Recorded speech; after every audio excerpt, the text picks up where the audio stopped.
जय श्री राधे कृष्ण। आप सभी का आपके अपने YouTube channel BK Mishra present में बहुत बहुत स्वागत है। आइए आज आप सब सुनेंगे माघ मास महात्म्य कथा में 18वें अध्याय की कथा। अब तक आपने पिछले अध्यायों का कथा श्रवण नहीं किया हो तो चैनल पे वीडियो अपलोड है या चैनल पे माघ मास कथा के नाम से प्लेलिस्ट बनाया गया है। आप वहां से पिछले अध्यायों का कथा श्रवण कर सकते हैं। तो बोलिए प्रेम से भगवान विष्णु की जय, माता लक्ष्मी की जय, भगवान श्री कृष्ण की जय, सर्वदेवी देवता की जय। वशिष्ठ जी बोले कि हे राजन, मैंने दत्तात्रेय जी के कहे हुए माघ महात्म्य को आपसे कहा। अब मैं माघ महीने के स्नान से उत्पन्न फल को कहता हूँ, जो सब यज्ञों में उत्तम, सब दानों का फल देने वाला और सब व्रत और तप के समान है। माघ स्नान से मनुष्य पवित्र हो दोनों मातृ पितृ कुल के पितरों सहित स्वर्ग को स्वेच्छाचारी उत्तम सुंदर विमानों पर चढ़कर स्वर्ग ले जाता है। जो माघ महीने में नदी में सूर्योदय के समय स्नान करता है, वह पिता और माता के वंश के साथ मनुष्यों का उद्धार करके वैकुंठ जाता है। जन्म जन्म के पापी, अन्यायी और कुकर्मी मनुष्य भी माघ स्नान और हरि की पूजा करने से बड़े पाप के समुदाय से निर्मुक्त होकर देवता के तुल्य शरीर वाले हो जाते हैं। माता पिता से दूषित, अपने आश्रम के अधर्मी तथा पाखंडी जन भी प्रयाग में माघ महीने में 3 दिन स्नान करने से पुण्यात्मा पुण्य की गति प्राप्त करते हैं। संसार में पुनीत तीर्थों में माघ महीने का स्नान मनुष्यों को अत्यंत कठिन है।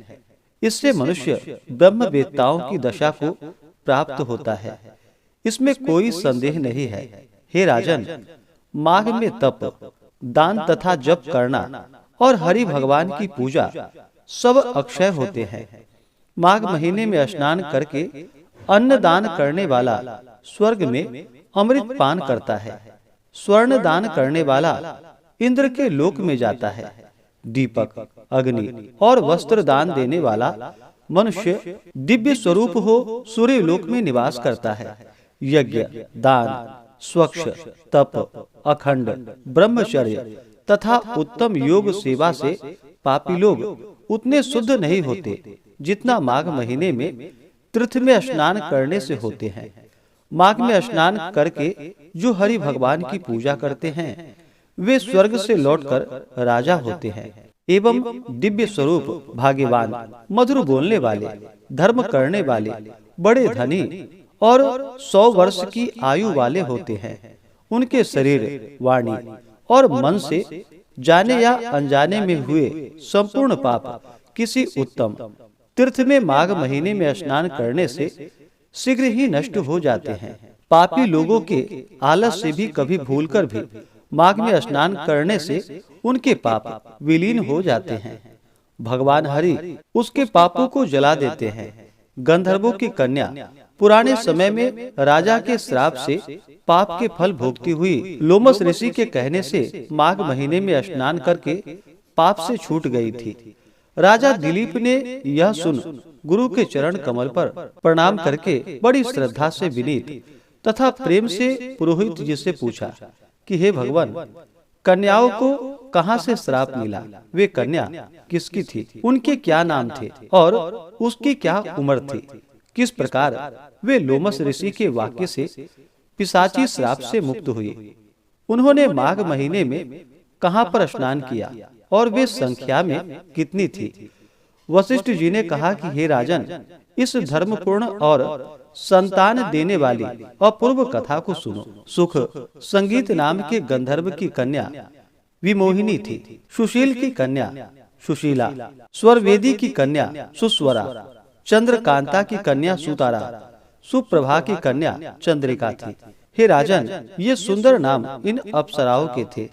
ये पांचों कन्या सब अवस्था में नित्य भोग करने वाली स्त्रियों के सदृश सर्वदा शोभायमान थी। चंद्रमा के सदृश बड़ी स्वच्छ, चंद्रमा के अमृत के समान रसयुक्त थी।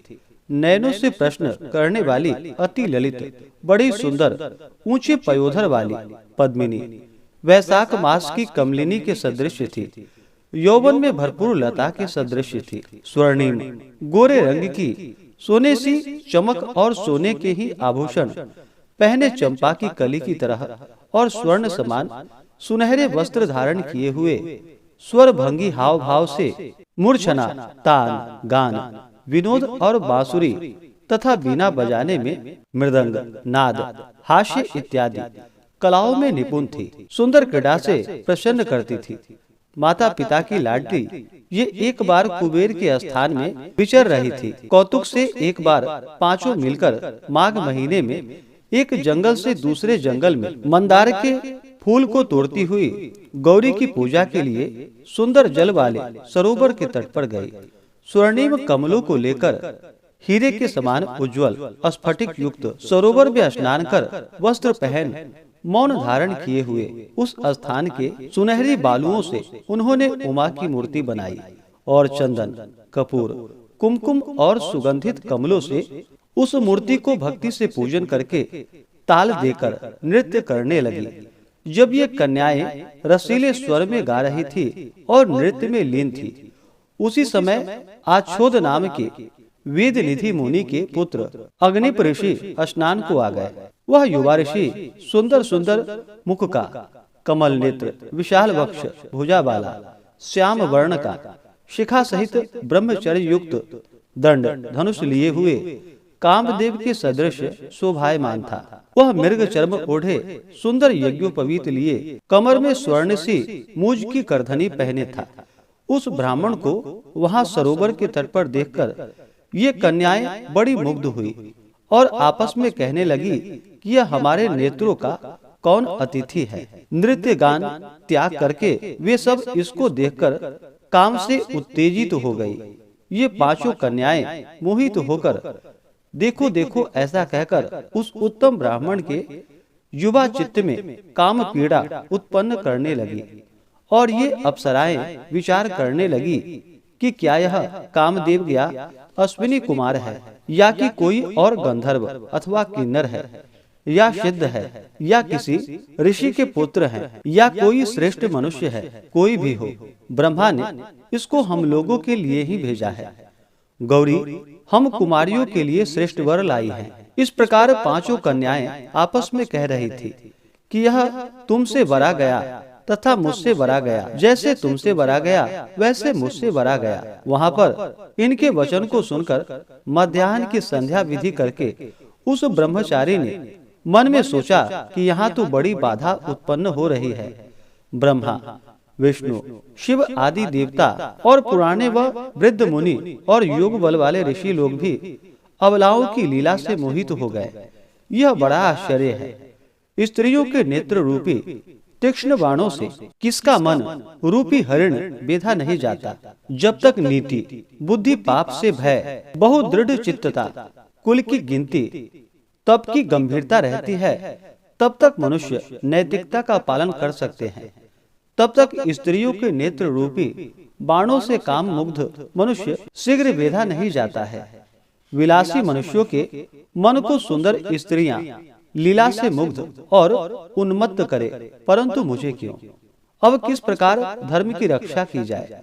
स्त्रियों के मांस, रक्त, मलमूत्र से बने घिनौने अशुद्ध शरीर में कामी लोग सुंदरता की कल्पना करके मूढ़ चित्त वाले रमण करे तो श्रेष्ठ है। महात्माओं का कहना है कि स्त्रियों के पास रहना कष्टकारक है, इसलिए जब तक ये पास नहीं आती मैं अपने आश्रम को चला जाता हूँ। जब तक ये वीरांगनाएं उनके समीप नहीं आई, इसके पहले ही वह विप्र वैष्णव प्रभाव से अंतर्ध्यान हो गए। हे राजन, तब इस ऋषि पुत्र के चले जाने पर ये कन्याएं कातर नेत्रों से शून्य दशों दिशाओं में देखने लगी और कहने लगी कि यह कोई जादूगर या मायावी है जो देखते देखते विलीन हो गया। तब इन सबों को हृदय विरह की अग्नि में जलने लगी तथा उद्विग्न होकर वे कहने लगी कि हे कांत, जादू की माया छोड़कर अपना दर्शन दो। क्या ब्रह्मा ने हम लोगों को यही कष्ट देने के लिए तुम्हारी रचना की है? क्या तुम दया रहित हो? हम पर तुम्हारा प्रेम नहीं है? तुम धूर्त हो या हमारे मन को चुराते हो? हम पर विश्वास नहीं करते हो या हमारी परीक्षा लेते हो? क्या तुम छलने में होशियार हो या माया में चतुर हो?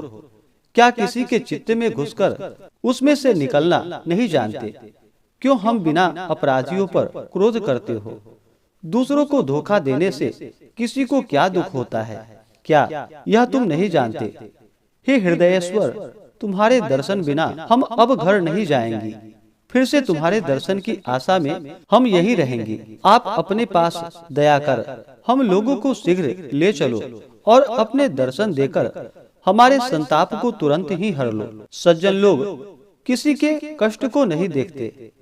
इस प्रकार से श्री पद्म पुराण के अंतर्गत गंधर्व कन्याओं की विरह प्राप्ति का 18वां अध्याय पूर्ण हुआ। तो बोलिए प्रेम से भगवान विष्णु की जय, माता लक्ष्मी की जय, भगवान श्री कृष्ण की जय, सर्वदेवी देवता की जय। इसी प्रकार से आगे के अध्यायों को सुनने के लिए चैनल पे अगर आप पहली बार आए हैं तो चैनल को लाल बटन दबा करके सब्सक्राइब करें, साथ में बेल आइकन घंटी को दबाएं ताकि आने वाली वीडियो का नोटिफिकेशन आपको समय से मिलता रहे। वीडियो को लाइक करें, शेयर करें। सुखी रहें और स्वस्थ रहें। आप सभी भक्तों पर भगवान विष्णु का कृपा सदैव बना रहे। सभी सदा स्वस्थ रहें, सदा खुशहाल रहें। जय श्री राधे कृष्ण। धन्यवाद।